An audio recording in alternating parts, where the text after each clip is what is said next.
और दूसरी तरफ पैरेलल उसी वक्त एक और आज़ादी का आंदोलन चल रहा था जिसको ज्योतिबराव फूले, साहूजी महाराज, राय बहादुर, हरिप्रसाद टमटा, डॉक्टर बाबा साहेब अम्बेडकर, ये लोग, अछूतानंद जी, ये लोग और भी बहुत सारे नाम हैं जो उस वक्त हमारे इस देश के 90% समाज की आज़ादी का आंदोलन लड़ रहे थे। और इस लड़ाई की खूबसूरती ये है कि हमने बिना खून बहाए, बिना एक भी जान गंवाए, बिना औजार और हथियार का इस्तेमाल किए, अपनी बुद्धि और विवेक से, अपनी काबिलियत से, अपने लोगों की 3500 साल की गुलामी से अपने समाज को आज़ादी दिलाई।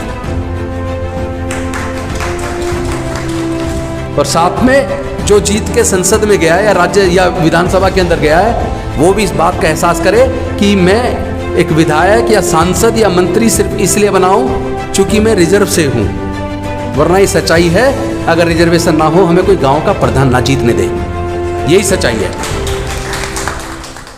करुणा के सागर सम्यक संबुद्ध संत गुरु रविदास जी, संत कबीरदास जी, ज्योतिबराव फूले जी, सावित्रीबाई फूले जी, साहूजी महाराज, पेरियार रामास्वामी नायकर जी, डॉक्टर बाबा साहेब अम्बेडकर, मान्यवर कांसीराम साहब, राय बहादुर, हरिप्रसाद टमटा जी के चरणों में कोटि कोटि नमन करते हुए सबसे पहले तो आप सबको उत्तराखंड के अम्बेडकर के रूप में जाने जाने वाले राय बहादुर हरिप्रसाद टमटा जी की जयंती पर बहुत बहुत शुभकामनाएं।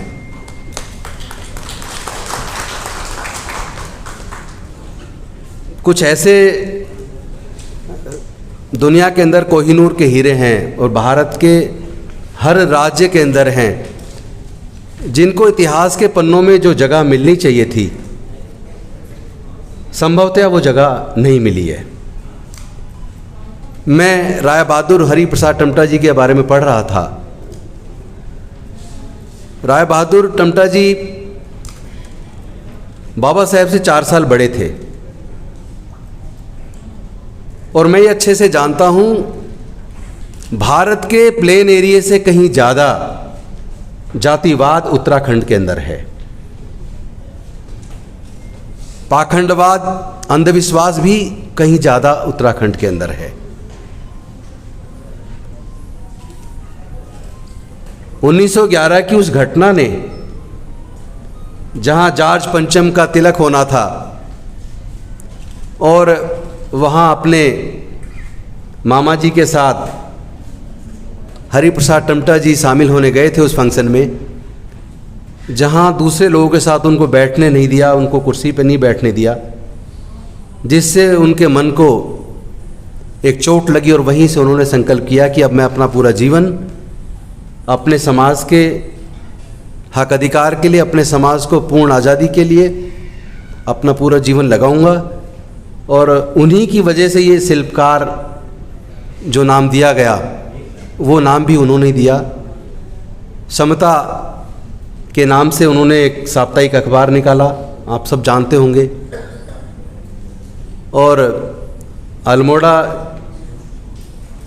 के नगर पालिका के वो 7 साल अध्यक्ष रहे और वहाँ इतिहास के पन्नों में दर्ज है कि उन्होंने अपने जीवन में बिल्कुल उसी तर्ज पर, जिस तर्ज पर डॉक्टर बाबा साहेब अम्बेडकर जी ने पूरे देश के बहुजनों को 3500 साल की गुलामी से आज़ादी का संघर्ष छेड़ा, बिल्कुल उसी तर्ज पर उन्होंने उत्तराखंड के अंदर, सेना के अंदर हमारे लोगों को मौका मिले, उनके लिए रास्ते खोले। 150 से भी ज़्यादा उन्होंने प्राथमिक व प्रौढ़ शिक्षा केंद्र खुलवाए। 30,000 एकड़ ज़मीन अंग्रेज़ों से अपने समाज के लोगों को उस ज़माने में दिलवाने में वो कामयाब हुए। उर्दू और फारसी के वो एक प्रकांड जानकार थे। तो आज उनकी जयंती दिल्ली के इस कॉन्स्टिट्यूशन क्लब में आप मना रहे हैं, उसके लिए सबसे पहले तो मैं आप सबको सैल्यूट करता हूं। क्योंकि जो लोग अपने समाज का इतिहास नहीं जानते वो कभी इतिहास बना नहीं सकते। इसलिए अपने समाज का इतिहास जानना बहुत जरूरी है। हालांकि शिल्पकार शब्द से एक बात तो स्पष्ट हो जाती है कि कुछ लोग जो मेरिट की बात करते हैं, कभी वो इतिहास के पन्नों को खोल के पढ़ें और कभी तो इस बात को स्वीकार करें कि भारत के अंदर जितनी भी इमारतें बनी हैं पुरानी अंग्रेजों के टाइम पर या अंग्रेजों से पहले मुगलों के टाइम पर या गुलाम वंश के टाइम पर या तुगलक या खिलजी वंश के टाइम पर, उन सारी इमारतों को अगर आप देखेंगे, उन इमारतों में इतने बड़े बड़े पत्थरों का इस्तेमाल, वो पत्थर इतनी ऊंचाई तक कैसे पहुंचाए होंगे, कितने बार वो पत्थर गिरे होंगे और उसके अंदर हमारे समाज के मजदूरों की जान भी गई होगी। इतनी खूबसूरत इमारतें उस वक्त जो बनाई जिन लोगों ने, उनकी काबिलियत, मतलब उनके मेरिट पे सवाल करना मेरे ख्याल से बेवकूफ़ी है। हमारे लोगों में ही वो काबिलियत है जो मिट्टी से अलग अलग तरह की प्रतिमाएं, मिट्टी से बर्तन, मिट्टी से खिलौने बना देते हैं, मरे हुए जानवर की खाल उतार के उसको मुलायम करके कलर करके उससे जूता बना देते हैं, बेल्ट बना देते हैं, कैप बना देते हैं, पर्स बना देते हैं, जैकेट बना देते हैं। कपास से रुई, धागा और कपड़े बना देते हैं। यानी देश के अंदर जितना निर्माण का काम है और जितने तरह की चीज़ें निर्मित हुई हैं और जितने तरह का उत्पादन का काम है, उन सारे निर्माण और उत्पादन के काम करने वाले लोगों को शिल्पकार कहते हैं। शिल्पकार नीचे कैसे हो सकता है? शिल्पकार छोटा कैसे हो सकता है? शिल्पकार पैदा होने के बाद माँ बाप से ट्रेनिंग लेते हुए बनता है, लेकिन हम तो पैदाइशी स्किल्ड है भाई, हमारी भी तो कदर करो। हम तो माँ के पेट से निकलते ही स्किल सीखना शुरू कर देते हैं। हमें अपने समाज के इतिहास को संजोना और संवारना है। हजारों साल की गुलामी को तोड़ने में टमटा जी ने, डॉक्टर बाबा साहब अम्बेडकर जी ने अपना पूरा जीवन लगाया, लेकिन आज हमें यह भी समझना पड़ेगा कि हमारी मानसिक गुलामी अभी खत्म नहीं हुई है, जिसकी वजह से अभी भी हमें दिक्कतें झेलनी पड़ रही हैं। जो आदमी 70 साल पहले आया, 50 साल पहले आया, 60 साल पहले आया, 40 साल पहले आया, जिसके बच्चे यहाँ पैदा हुए, पढ़े लिखे यहाँ, अब क्या वो अपना हक लेने के लिए उत्तराखंड जाएगा? नहीं जाएगा। और दिल्ली वैसे भी पूरा कंप्लीट स्टेट नहीं है, दिल्ली में सेंट्रल गवर्नमेंट के रूल्स एप्लीकेबल हैं, तो हमारे इस समाज के लोगों को उनका हक मिलना चाहिए। कई केसेस जैसे अभी पिछले दिनों आए जिनका इंजीनियरिंग में एडमिशन हुआ, मेडिकल में एडमिशन हो रहा है, लेकिन बाद में उसके कास्ट सर्टिफिकेट की वजह से उनको दिक्कतें आ रही हैं। तो हमारे सांसद जी भी बैठे हैं, मंत्री जी भी बैठे हैं, इधर दिल्ली में मैं मंत्री हूँ। अगर हम सब मिलकर सामूहिक प्रयास करें तो क्या अपने लोगों को दिल्ली में हक और अधिकार नहीं दिलवा सकते? हम मिलकर प्रयास करें। बिल्कुल बिल्कुल भाई, पार्टियां तो बाद की चीज है, राजनीति तो करते तब करेंगे जब समाज मजबूत होगा। जिसका समाज मजबूत नहीं होता उसकी कभी राजनीति मजबूत नहीं होती। वो मात्र हाथ उठा सकते हैं, उनकी आंखों के सामने संसद में ऐसे कानून पास हो जाते हैं जो उनके खिलाफ हैं, कैबिनेट के अंदर ऐसे प्रस्ताव पास हो जाते हैं जो उनके खिलाफ हैं। इसका एक कारण बहुत बड़ा ये भी है कि समाज अगर उनके पीछे खड़ा हो, उनको ताकत दे, और साथ में जो जीत के संसद में गया है या राज्य या विधानसभा के अंदर गया है, वो भी इस बात का एहसास करे कि मैं एक विधायक या सांसद या मंत्री सिर्फ इसलिए बनाऊं चूंकि मैं रिजर्व से हूं, वरना ये सच्चाई है अगर रिजर्वेशन ना हो हमें कोई गांव का प्रधान ना जीतने दे। यही सच्चाई है। तो बाबा साहब के संविधान की वजह से हम यहां तक पहुंचे हैं, और जिस समाज को हम रिप्रेजेंट कर रहे हैं, चूंकि we are the public representative and we are representing our society in the Lok Sabha as well as in the legislative assemblies, तो जिस समाज को हम वहां प्रतिनिधित्व कर रहे हैं, क्या उनके मुद्दों को वहां उठाना, उनकी बातों को वहां उठाना, उनके लिए वहां आंदोलन, वहां लड़ना, क्योंकि अपनी सरकार में रहकर अपनी सरकार से भी लड़ना पड़ता है, उनको कन्विंस करना पड़ता है। और बीइंग फ्रॉम रिजर्व कैटेगरी, हम रिजर्व सीट से जीत के जा रहे हैं और मंत्री भी रिजर्व कोटे से बन रहे हैं, तो हमारा दायित्व बनता है कि हम वहां अपने समाज को ईमानदारी से रिप्रेजेंट करें, उनके मुद्दों को उठाएं। अभी दिक्कतें बढ़ गई हैं। ये 3,500-4 हजार साल की गुलामी क्यों रही, इसका कारण समझना जरूरी है। मुझे प्लीज टाइम बता दें कितना है, ऐसा ना हो कि मैं आप कहें जी आपने टाइम ज़्यादा ले लिया। मैं कम ही कोशिश करूंगा, मैं बिल्कुल फालतू नहीं बोलूंगा, जितना पसंद करेंगे उतना बोलूंगा। हम लोग को ये समझना चाहिए, और ये सवाल मैं जब अपने आप से पूछता हूं, मैं खुद परेशान होता हूं कई बार कि पूरे दुनिया के अंदर कोई जाति, पहली बात तो दुनिया में बाहर जातियां नहीं हैं। भारत और भारत के सब कॉन्टिनेंट में जहां भारत के लोग बस गए, केवल वहां जातियां हैं। अमेरिका में जाति नहीं है, इंग्लैंड में जाति नहीं है, जापान में जाति नहीं है, चाइना में जाति नहीं है, जर्मनी में जाति नहीं है, फ्रांस में जाति नहीं है। फिर जाति आई कहां से? शैतान ने बनाई।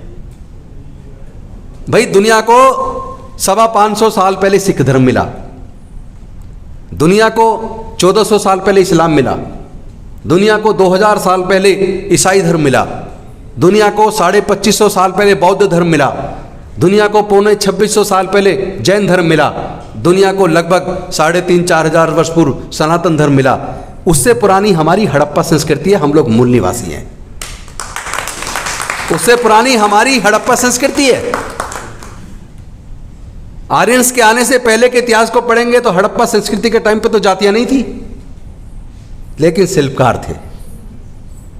इस इतिहास को समझ लेना कि आपका गौरवशाली इतिहास है। हम लोग भारत के मूल निवासी हैं।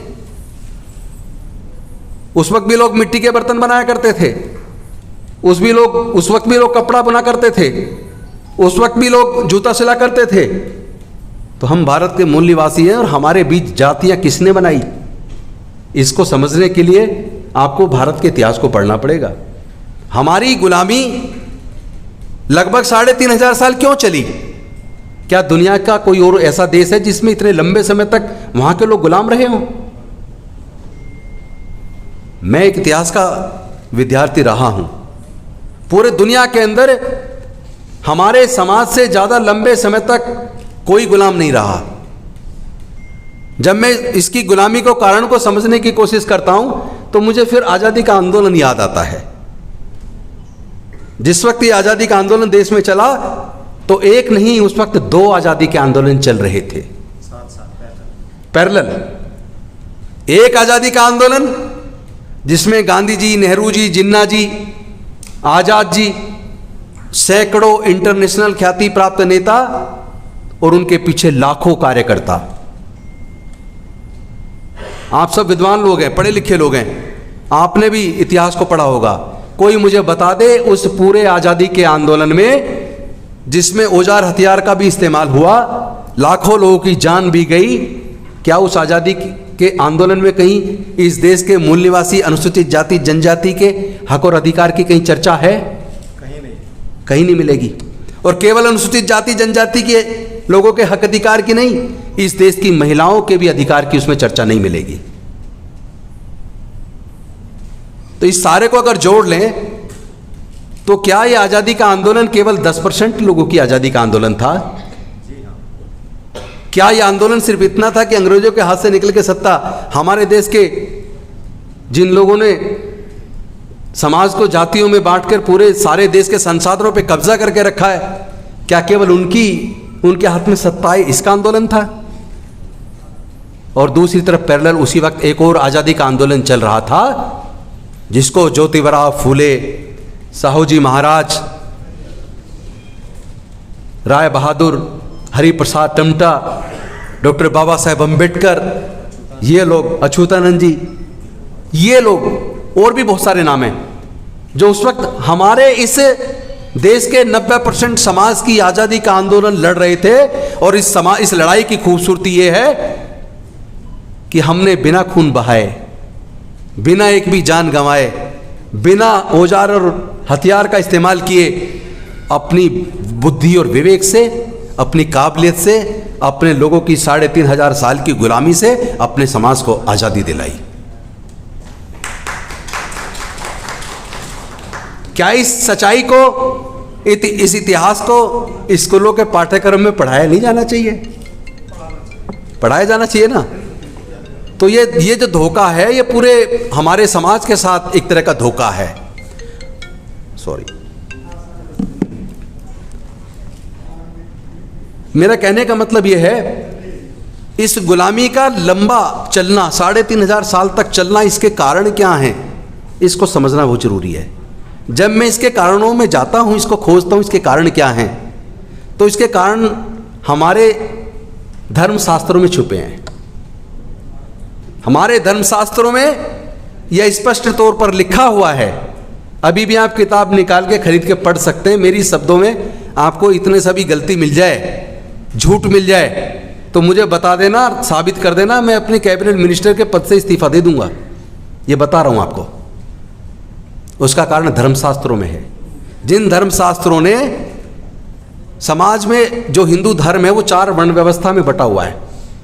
4 वर्ण है, ब्राह्मण, क्षत्रिय, वैश्य, शूद्र, और उसमें सबके हक अधिकार भी मनुस्मृति में तय हैं।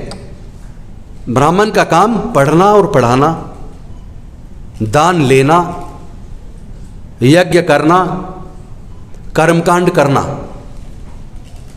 क्षत्रिय का काम राजकाज, रक्षा सुरक्षा, दान लेना, दान देना, यज्ञ करवाना, कर्मकांड करवाना।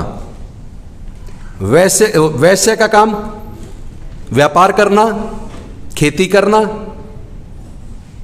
दान देना, यज्ञ करवाना, कर्मकांड करवाना।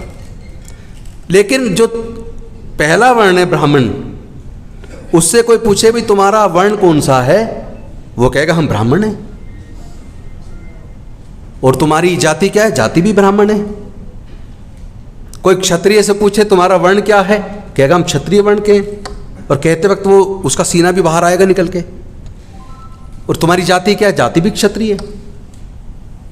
कोई वैश्य से कहे कि तुम कौन से वर्ण में आते हो, तो वो कहेगा हम ब्राह्मण, वो हम क्षत्रिय वैश्य वर्ण में आते हैं। और जाति भी वैश्य है। ब्राह्मण की जनसंख्या पिछले सेंसस के हिसाब से 5.52%, क्षत्रिय की जनसंख्या 3.90% और वैश्य की जनसंख्या 1.30%। तीनों को अगर जोड़ दें तो लगभग 11%। बाकी का जो 89% है, उन धर्मशास्त्रों में उनके लिए कोई अधिकार ही नहीं दिया। तो जिन लोगों को धर्म के आधार पर यह कर दिया हो तुम्हें पढ़ने लिखने का अधिकार नहीं है, तुम्हें ज्ञान का अधिकार नहीं है, तुम्हें व्यापार करने का अधिकार नहीं है, तुम्हें धन और संपत्ति अर्जित करने का भी अधिकार नहीं है। आपको याद होगा ज्योतिबा फूले जी ने कहा था, ज्ञान बिना मति गई, मति बिना नीति गई, नीति बिना गति गई, और गति के बिना धन गया। और ये जो हमारी दुर्दशा हुई है, ये केवल और केवल ज्ञान के ना होने की वजह से हुई है। तो जब धर्मशास्त्रों में ये लिख दिया कि इन 88-89% लोगों को पढ़ने का अधिकार नहीं है, व्यापार का अधिकार नहीं है, संपत्ति का अधिकार नहीं है, तो बिना ज्ञान के हमें एहसास ही नहीं हुआ कि इंसान क्या होता है, उसके हक और अधिकार क्या होते हैं, मानवता क्या चीज़ होती है। पढ़ने से तो ज्ञान आता है ना, तो ज्ञान तो हमें लेने का अधिकार ही नहीं था। और ऊपर से काम के बदले में पैसे नहीं, 18-18 घंटे 16-16 घंटे काम करना पड़ता था। काम के बदले में बचा हुआ रूखा सूखा खाना, वो भी भरपेट नहीं। और अगर आपने आपकी बहन बेटी की इज्जत के साथ जो होता था वो सब जानते हैं। हमारे अगर आवाज़ बुलंद कर दी तो उसको हत्या कर दी और गांव के गांव जला दिए। इस वजह से, चूँकि उसको ज्ञान नहीं था कि हम लोग गुलाम है। बाबा साहब ने कहा था कि गुलाम को एहसास करा दो कि वह गुलाम है तो वो आज़ादी के लिए संघर्ष कर देगा। बिना ज्ञान के तो ये भी एहसास नहीं होगा कि वो गुलाम है। और ऊपर से उसके पास सामर्थ्य नहीं है, ना पैसा है, ना शरीर में ताकत है, चूँकि भरपेट खाना भी नहीं मिल रहा है। इसलिए हमारे लोग लगभग 3500 साल तक गुलाम रहे। ऐसा नहीं हो सकता हमारे लोगों ने आज़ादी के बारे में ना सोचा हो। ऐसा नहीं हो सकता कि हमारे लोगों ने ये ना चाहो कि हमारे बच्चे पढ़े लिखें, हमारे बच्चे भी विद्वान बने, लेकिन मजबूरी थी। इसमें हम लोग इतने लंबे समय तक हमने गुलामी झेली है और बड़ी मुश्किल से डॉक्टर बाबा साहेब अम्बेडकर जी ने और हमारे महापुरुषों ने संघर्ष के बाद हमें आज़ादी दिलाई। और आज जो कुछ हम हैं वो शिक्षा की वजह से हैं। आज हम जो कुछ भी हैं वो ज्ञान की वजह से हैं। अगर सोच के देखो, डॉक्टर बाबा साहेब अम्बेडकर जी को पढ़ने लिखने का मौका ना मिलता, वो विदेश ना गए होते, तो क्या जिस तरह उन्होंने हमारी आज़ादी का संघर्ष छेड़ा, या उन्होंने लेबर मिनिस्टर अंग्रेजों की वायसराय की काउंसिल में बनने का मौका मिला, या भारत का संविधान बनाने का मौका मिला, अगर वो पढ़े ना होते तो क्या ये सारे मौके डॉक्टर बाबा साहब अम्बेडकर को मिलते? और अगर ये मौके ना मिले होते तो क्या हम आज आज़ाद हुए होते? क्या हमें रिजर्वेशन मिला होता? क्या हमारे बच्चे डॉक्टर, इंजीनियर, जज, IAS, IPS बने होते? क्या मैं एक मंत्री बना होता? क्या मेरे दोस्त एक सीनियर एडवोकेट बने होते? नहीं बन पाते। तो हमें लास्ट में मैं पुनः